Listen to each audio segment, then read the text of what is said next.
kembali lagi di acara Kepo, Kepri Podcast in Action. Nah, di episode kali ini kita akan membahas tentang sistem pembayaran yang pastinya akan memberikan ilmu untuk kalian semua. Nah, di dalam jual beli kita mengenal yang namanya sistem pembayaran kan. Nah, di era digitalisasi ini, sistem pembayaran akan semakin menggunakan berbagai transaksi digital. Kita sudah kedatangan bintang tamu, yaitu dengan Bapak Vicky dari Bank Indonesia. Halo Pak, apa kabar? Halo, semangat pagi Mbak Ika. Semangat pagi. Semangat gitu kan, kita masih pagi dan kita bahas sesuatu yang sangat menarik gitu kan. Dan ini menjadi salah satu mungkin yang lagi happening juga sebenarnya itu terkait dengan apa? Sistem pembayaran ya. Iya. Betul Pak. Bapak ini kan udah expertise nih Pak ya di bidang sistem pembayaran ya Pak? Enggak juga sih, sebenarnya saya masih banyak belajar gitu kan. Karena ya memang sistem pembayaran itu selalu berkembang gitu. Jadi kita memang dituntut untuk selalu belajar gitu kan, sesuai dengan arahan dari ayahanda. Oke Pak. Iya. Menarik nih Pak, topik kita kali ini. Pasti banyak teman-teman di Sobat Kepo ini yang akan tertarik tentang sistem pembayaran Pak. Apalagi kris gitu ya Pak, semakin menjamur. Mulai di mal-mal, pasar, sekarang juga. Apalagi kalau Bank Indonesia mengadakan acara seminar tuh Pak, biasanya kan pesertanya itu disuruh scan QR dulu, scan kris dulu gitu kan Pak. Nah, ngomong-ngomong soal sistem pembayaran nih Pak, sebenarnya apa sih Pak yang dimaksud dengan sistem pembayaran itu? Oke, boleh saya minum kopi dulu nggak? Boleh dong Pak, silakan. Ini sebenarnya Pak. kopinya pahit loh. Oh ya, mau ditambah Tapi gula, jadi Pak? terasa manis. Oke. Tahu kan kenapa? Kenapa tuh Pak? Karena ya ini untuk pasangan podcastnya juga yang udah manis. Jadi kita nggak usah khawatir lagi menyediakan gula gitu kan. Karena gula kita tuh masih impor loh, banyakan impor. Jadi ya dengan banyak orang manis ya nanti insya Allah itu bisa mengurangi impor. Oke, kita back to laptop ya. Iya, back to apa laptop, sistem pembayaran itu ya? Iya, Oke, sistem pembayaran itu kalau secara teoritis itu sistem pembayaran itu adalah sistem yang mencakup seperangkat aturan, lembaga, dan mekanisme yang dipakai untuk melaksanakan pemindahan dana guna memenuhi suatu kewajiban yang timbul dari suatu kegiatan ekonomi. Jadi ada aturannya, ada lembaganya, dan juga ada mekanismenya gitu kan. Aturannya misalkan kalau di Indonesia itu yang mengatur siapa? Ya ini kita semua Bank Indonesia sebagai bank sentral salah satu tugasnya bagi otoritas di sistem pembayaran. Ada aturannya, ada sistemnya. Sistemnya kan tergantung ya nanti apakah tunai atau non tunai seperti itu. Nah, juga ada mekanismenya dari pemindahan dana tadi untuk memenuhi suatu kewajiban seperti itu Mbak Ika. Oh gitu. Iya. Jadi sebenarnya tadi ada jenisnya tuh tunai dan non tunai gitu ya Pak? Iya, secara garis besar memang sistem pembayaran itu bikin di dua, yaitu sistem pembayaran tunai dan sistem pembayaran non tunai. Perbedaan dasarnya itu pada instrumen yang digunakan. Kalau sistem pembayaran tunai kita menggunakan uang kartal atau uang kertas dan logam sebagai alat pembayaran. Ya mungkin kita beberapa tahun yang lalu ya kita ada uang peringatan kemerdekaan 75 yang itu happening banget ya. Jadi mungkin Sobat Kepo semuanya udah punya lah pastilah untuk yang uang 75. Tadi ke depan pastinya itu akan ada juga inovasi-inovasi dari uang itu yang tunai juga, tidak hanya non tunai tapi di tunainya juga ada. Selanjutnya ada tadi sistem pembayaran yang non tunai nanti ya, kita akan kupas tuntas di sini ya. Iya.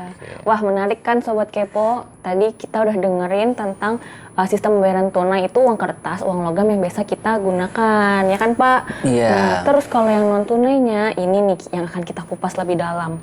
Kalau non tunai itu sebenarnya apa aja sih Pak bentuknya Pak? Ya tadi kalau sistem pembayaran non tunai itu dari instrumen yang digunakan yang tadi ya. Kalau tadi kalau tunai itu kan lebih ke kertas, kalau non tunai itu bisa melalui APMK, bisa cek, biljet, giro, nota debit maupun uang elektronik.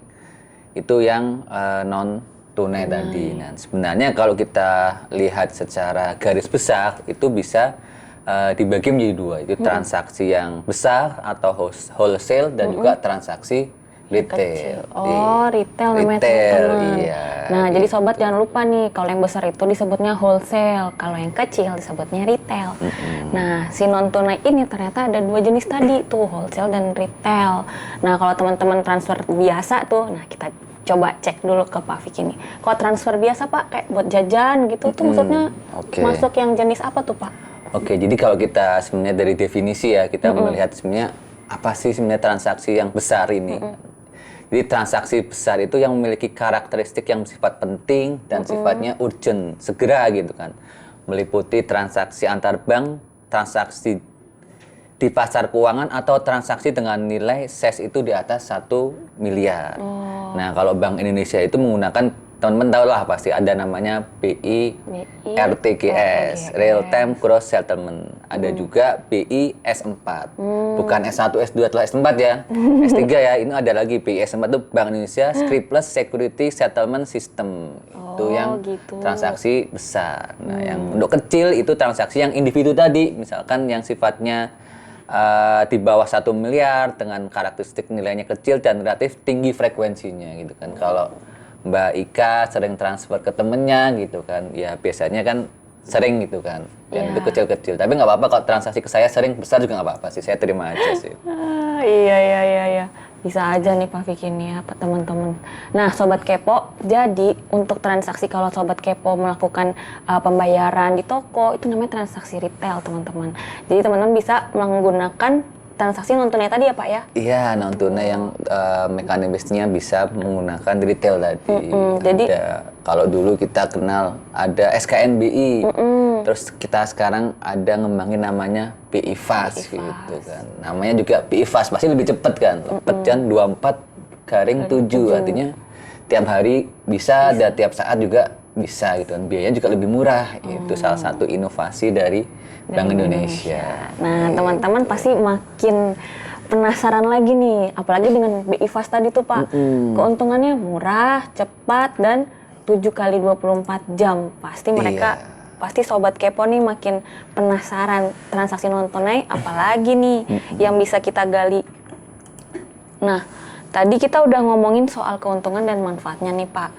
Terus kalau perkembangannya... keuntungan belum. Oh, keuntungannya belum ya? Iya, masih banyak. Sebenarnya itu baru segelintir keuntungan aja. Masih banyak sekali keuntungan sebenarnya dari non tunai. Pertama ya, dari Bank Indonesia saja. Coba kita bayangkan ongkos untuk mencetak uang gitu kan. Biaya kertasnya, biaya distribusinya, biaya pemusnahannya, biaya SDM-nya itu tinggi banget. Itu baru dari Bank Indonesia-nya. Dari perbankan coba kalau kita lihat di bank-bank gitu kan, itu ada biaya cash handling itu juga sangat tinggi banget loh.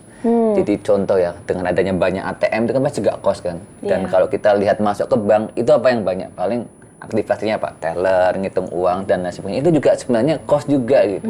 Itu dari perbankan. Terus dari apa lagi? Dari masyarakat misalkan ya, dari masyarakat apa sih keuntungan yang tunai? Ya pertama bisa, atau pedagang bisa terhindar dari uang palsu.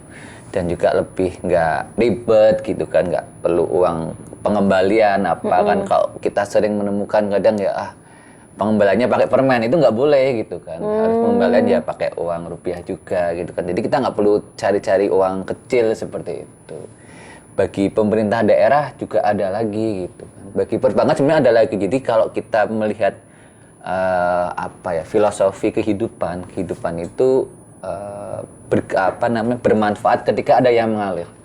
Kalau dengan uang tunai itu alirannya jadi cepat, likuiditasnya cepat gitu kan, karena uang itu langsung masuk ke lembaga keuangan dan itu bisa dimanfaatkan untuk orang yang misalkan tadi kan fungsi lembaga keuangan intermediari ya, untuk misalkan untuk pendanaan, untuk yang lainnya itu. Jadi kalau uang itu tunai kan kita mengendap di dompet kita gitu kan. Kalau belum digunakan transaksi itu ya belum ada manfaatnya gitu kan. Kalau uang masuk di perbankan udah bisa cepat karena pakai non tunai tadi, itu bisa diedarkan, bisa dimanfaatkan untuk perekonomian. Itu seperti itu. Itu salah satu manfaatnya sebenarnya, dan masih banyak lagi pastinya manfaat dari non tunai itu. Wah, Sobat Kepo, ternyata keuntungannya banyak banget loh. Tadi saya pikir di awal tuh udah keuntungan dengan kita bisa transaksi cepat. Ternyata lebih banyak lagi ya Pak? Lebih banyak termasuk lagi. Kalau kita belanja bisa sampai serinci uang Rp1 bisa langsung dibayar non tunai tanpa kembalian permen, ya kan? Nah, kalau Sobat Kepo mau belanja tanpa kembalian permen nih, Sobat Kepo mending pakai kris aja. Betul nggak Pak? Betul. Pakai kris itu biar apa? Cemuah. Cemuah tuh sobat. Tahu nggak artinya cemuah apa? Cepat, mudah, murah, dan aman. aman. Dan iya. pasti handal, Pak. Pasti ada H-nya itu, tuh di belakang iya. kan. Oke.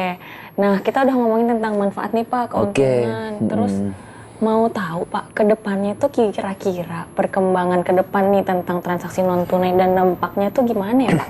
Oke. Jadi sebelum kita ngomongin ke depan, kita ngomongin sekarang dulu. Ya, alhamdulillah di Kepri ini untuk non tunai itu terus digenjot, terus berkembang secara positif. Jadi contoh menggunakan kris aja, kris itu sudah bisa untuk membayar retribusi gitu kan. Bahkan kemarin saya ke Kabupaten Lingga. Dari Kabupaten Lingga ini harus naik kapal terus harus ya sekitar 4 jam lah ya, naik kapal 4 jam, setelah itu tiba di pelabuhan. Dari pelabuhan sampai kota itu butuh waktu ya hampir sejam gitu kan. Selama di perjalanan itu nggak ada apa-apa gitu kan. Coba kita bayangkan seandainya kita harus bayar tunai gitu kan, pasti kan ada resiko juga kalau di situ misalkan ada pencurian atau apa-apa kan, keamanannya juga nggak ada yang memastikan kan. Nah dengan pakai kris non tunai udah bisa pakai kris, kita langsung klik langsung aja bisa terbayarkan gitu kan.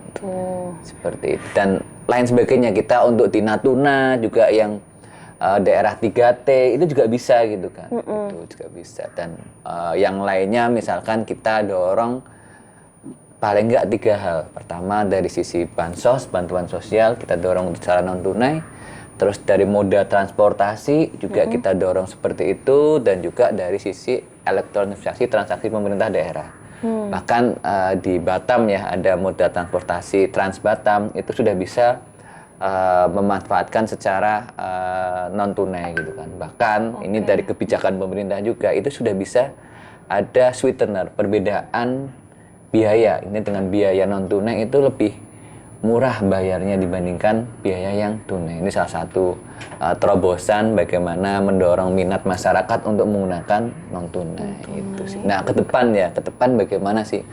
Oke, kita ngomong ya kalau kita semua sebagai milenial gitu kan, kita paham bahwa perkembangan teknologi itu akan terus berjalan gitu kan. Dan kita tidak bisa dipungkiri suatu keniscayaan lah gitu.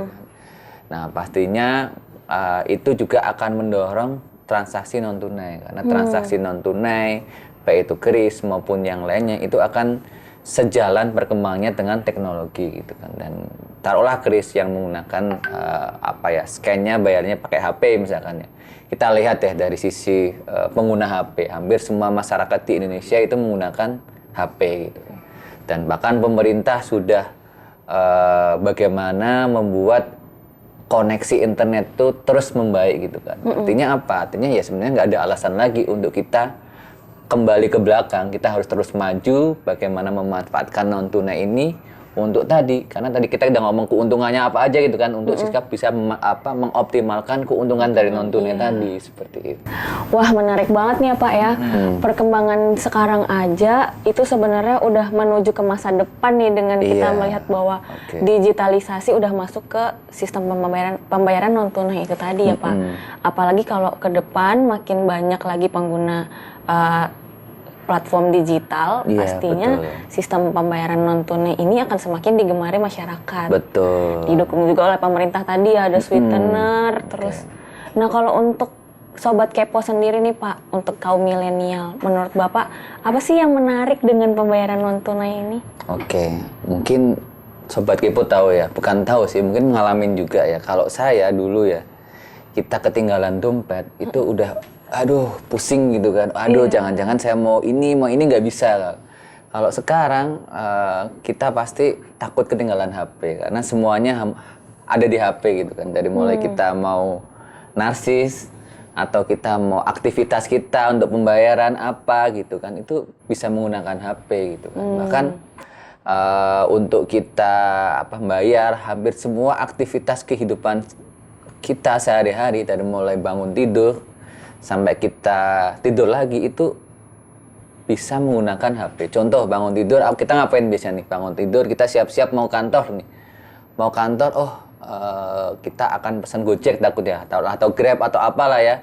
Itu kan kita bisa tinggal pakai HP aja gitu kan. Oke, udah sampai di sini.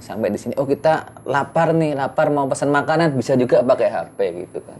Iya. Setelah itu ngapain lagi? Oh kita misalkan butuh sesuatu gitu kan. Kita pingin beli beli souvenir, beli apa, kan juga bisa memanfaatkan HP ini. Jadi sebenarnya ini sangat menguntungkan sekali untuk kita kaum milenial dengan adanya perkembangan teknologi digital ini gitu sih. Dan mungkin tahu ya, kita kan Bank Indonesia ini kan kita ke depan kita akan memperoleh bonus demografi gitu kan. Bonus demografi otomatis itu akan banyak juga kaum milenialnya gitu kan. Nah, kalau kaum milenial kita udah siapkan, sudah bisa menggunakan non tunai, bahkan mengoptimalkan itu, otomatis mereka juga secara tidak langsung akan berkontribusi kepada perekonomian melalui dengan non tunai tadi, dan itu akan mendorong namanya financial inklusif gitu, inklusi keuangan. Nah, saya jadi kepikiran nih Pak. Tadi kita dari bangun pagi udah pegang handphone ya. Alarm aja kita pakai handphone. Berarti sebenarnya dengan transaksi non tunai ini, segala transaksi kita pun jadi lebih tercatat nggak sih Pak? Iya, ya betul, kan, Pak? Betul sekali Mbak Ika. Bahkan ya, ini salah satu keuntungan kris juga ya. Contoh dari pedagang nih. Pedagang itu dengan dia transaksi kris kan uangnya akan masuk ke perbankan ya. Iya. Nah itu bisa menjadi namanya credit profiling. Perbankan itu akan melihat cash flow-nya gitu kan. Cash flow dari si pedagang itu, dan itu akan menjadi penilaian dalam kelayakan kredit gitu. Nah itu kan kalau dia uangnya masuk, terus juga dapat kredit, otomatis kan juga akan berkembang seperti itu. Dan untuk kita sendiri ya kita pasti tahu lah. Jadi nanti kita bisa menghitung sebenarnya pengeluaran kita itu kan ada historisnya. Oh kita buat apa aja sih? Apakah yang kita lakukan tuh, yang kita keluarkan itu apakah bermanfaat, atau ya kita beli sesuatu yang memang sifatnya belum urgent lah. Nah kita akan kelihatan nih, biasanya kita kan akan evaluasi gitu kan, evaluasi bulanan kita. Melihat tidak hanya evaluasi dari kinerja aja, tapi juga kita evaluasi pengeluaran. Kita kan pingin membalance ya antara pengeluaran yang saat ini, masa lalu, dan juga perencanaan ke depan. Ini juga bisa menjadi perencanaan juga, tool perencanaan kita gitu. Iya benar banget Pak. Jadi buat sobat kepo nih, kaum milenial, biar nggak insecure ya Pak. Kebanyakan overthinking pengeluaran bulanannya berapa, apalagi jadi yang generasi sandwich nih. Nah mereka bisa lebih sehat secara finansial, dan pastinya akan mendorong juga kesehatan mental mereka gitu ya Pak ya. Betul sekali. Nah jadi benar-benar transaksi menggunakan sistem pembayaran non tunai ini banyak sekali manfaatnya. Betul. Ya, Pak.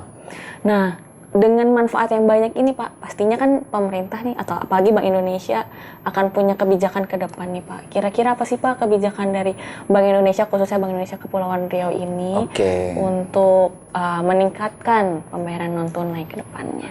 Oke, kalau sebelum ke Bank Indonesia Kepri, mungkin saya ngomong dulu secara Bank Indonesia secara umum ya, secara global gitu kan. Kalau kita tahu bahwa BI itu sudah punya blueprint sistem pembayaran. Jadi memang kita sudah bisa menerawang ke depan itu akan seperti apa sih sistem pembayaran itu, pemanfaatan teknologi masyarakat seperti apa. Nah, dari situ turunannya situ tinggal kita implementasikan di daerah gitu kan. Nah, untuk kita bisa mendorong itu, kita nggak bisa sendiri gitu kan. Kita harus bersinergi dan berkolaborasi dengan yang terkait.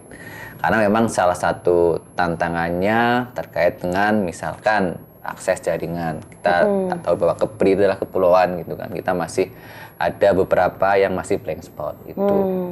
Dan terkait dengan itu juga ada akses masalah juga terkait dengan pemahaman atau edukasi. Nah, kita juga makanya kita terus bagaimana mendorong edukasi. Jadi edukasi itu tidak hanya kita di level yang sudah milenial atau sudah dewasa, tapi juga kita mulai dari sedini mungkin supaya mereka biar terbiasa gitu kan. Kita experience menggunakan non tunai.